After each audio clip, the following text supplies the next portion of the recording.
Hi friends, வாங்க Sunday mini vlog பார்க்கலாம். Sunday mutton வறுவல் தான் பார்க்குறேன். மட்டன் 1/4 கிலோ எடுத்துக்கிட்டேன் வறுக்கிறதுக்கு. அதுக்கு தேவையான 2 spoon chilli powder, 2 spoon cornflour, 1 spoon இஞ்சி பூண்டு பேஸ்ட்டு சேர்த்துக்கிறேன், 2 ஸ்பூன் மிளகுத்தூள், மிளகு பெப்பர், தேவையான லெமன் புழிஞ்சு விட்டுக்கிறேன். அதுக்கப்புறம் கலருக்காக நான் கேசரி பவுடர் சேர்த்துக்கிறேன். தேவையான முட்டையிலே பாதி தான் நான் சேர்த்துக்கிறேன். சேர்த்துக்கிட்டு இது எல்லாத்தையும் ஒரு மிக்ஸ் பண்ணிக்கிறேன். தேவையான உப்பு சேர்த்துக்கோங்க. 2 ஸ்பூன் உப்பு நான் சேர்த்துக்கிறேன். சால்ட்டு சேர்த்துட்டு அதுக்கப்புறம் நான் நல்லா மிக்ஸ் பண்ணி விட்டுக்கிறேன்.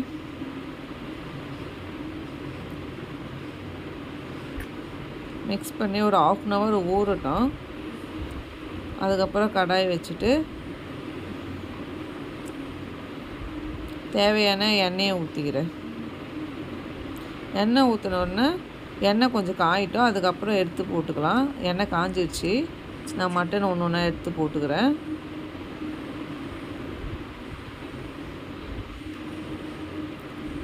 மட்டன் நல்லா கலர் சேஞ்ச் ஆகிடுச்சு பாருங்கள். நல்லா வெந்துருச்சு. ஒரு பிளேட்டில் எடுத்து நான் மாற்றிக்கிறேன்.